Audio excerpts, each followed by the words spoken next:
Imagine करो, तुम एक बिजी रास्ते पर खड़े हो, हर तरफ भीड़ है, लोग भाग रहे हैं, शोर मचा रहे हैं, लेकिन तुम्हें सब कुछ स्लो मोशन में दिख रहा है।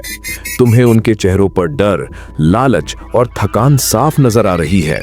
तुम्हें लग रहा है कि शायद तुम किसी और दुनिया में आ गए हो। नहीं, तुम सिर्फ वेकअप हो चुके हो। जब तुम्हारा ब्रेन बाकी दुनिया से 10x तेज प्रोसेस करना शुरू करता है तो पूरी दुनिया तुम्हें स्लो दिखने लगती है। इसे सुपर पावर नहीं कहते, इसे दी आर्किटेक्ट माइंडसेट कहते हैं। आज मैं तुम्हें उस अंधेरे कमरे में ले जाऊंगा जहां 99% लोग कभी नहीं पहुंच पाते। Welcome to the dark reality of a genius. Genius बनना किसी स्कूल के सिलेबस का हिस्सा नहीं होता। इसका सबसे पहला निशान है आइसोलेटिंग डिस्कम्फर्ट। दुनिया तुम्हें तब तक पसंद करती है जब तक तुम उन जैसे दिखते हो, उन जैसे ही रोते हो और उन जैसी ही बातें करते हो। लेकिन जिस दिन तुम्हारे अंदर का आर्किटेक्ट जागता है, तुम उन्हें अजीब लगने लगते हो।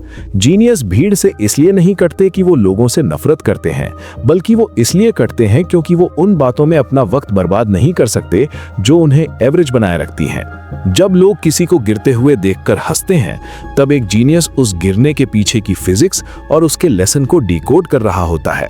याद रखो, ऑब्जर्व एवरीथिंग, एक्सप्रेस नथिंग।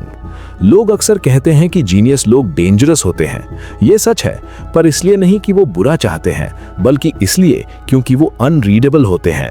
उनका हर रिएक्शन कैलकुलेटेड होता है और वो तुम्हारे लफ्जों से ज्यादा तुम्हारे इंटेंशंस पर फोकस करते हैं। तुम क्या बोल रहे हो वो उनके लिए सेकेंडरी है। तुम्हारे बोलने का लहजा, तुम्हारी आंखों की हरकत और तुम्हारी बॉडी लैंग्वेज उनके लिए एक खुली किताब की तरह है। वो तुमसे जलते नहीं हैं, लेकिन वो तुम्हें कभी लाइटली भी नहीं लेते।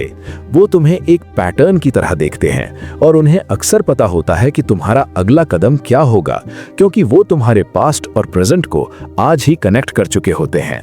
अगर तुम इस एलीट सर्कल में आना चाहते हो तो ये 4 पिलर्स अपनी जिंदगी में उतार लो। पहला है द फिल्टर मोड। दिन में कम से कम 15 मिनट ऐसे निकालो जहां कोई नोटिफिकेशन और कोई शोर ना हो।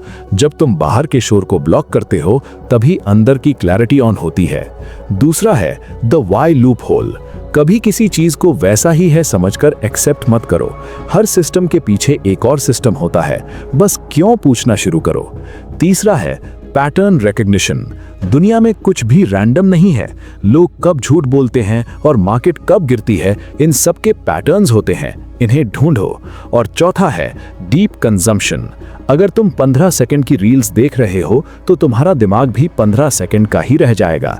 रीडिंग और डीप नॉलेज दिमाग को वो गहराई देती है जो फास्ट एंटरटेनमेंट कभी नहीं दे सकता। जीनियस होना कोई गिफ्ट नहीं है, ये एक बहुत बड़ी जिम्मेदारी है।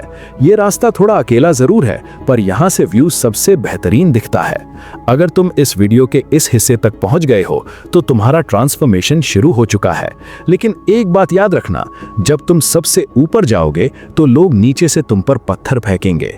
उन्हें जवाब देने के लिए रुकना मत, बस इतना तेज चलो कि उनके पत्थर तुम तक पहुंच ही ना पाएं।